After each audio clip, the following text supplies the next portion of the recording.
Hello everyone, welcome to the channel. Today I'm going to be showing you where the fuel filter and the fuel pump is located, as I've just changed it on this 1986 Jaguar Sovereign. So come around to the back of the car, open the boot obviously, and underneath here where your spare wheel is located, you'll find the pipework for both fuel tanks.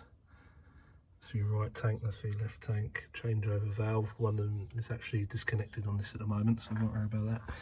But your actual fuel filter is located up the back here. As you can see, it's got a pipe either side, and it's held in with Phillips screws. Quite an easy thing to replace.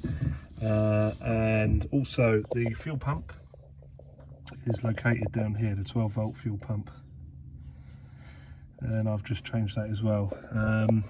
I'll show you part numbers because I always carry spares of these. So this is the fuel pump I've fitted.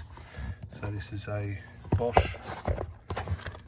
There's a part number there. These ones seem to do the job okay. I've fitted a couple of them over the years, and the terminals do match up.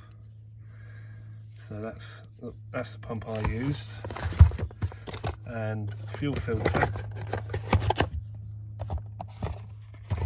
I used a man filter. That's the part number there, WK830. Just open this up for you to have a look. There you go.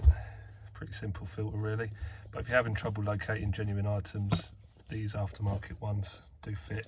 Assuming you've got the same vehicles. This is a 4.2 Jaguar Sovereign XJ6 Series 3. Okay guys, hope this is of some use to you. See you in the next video.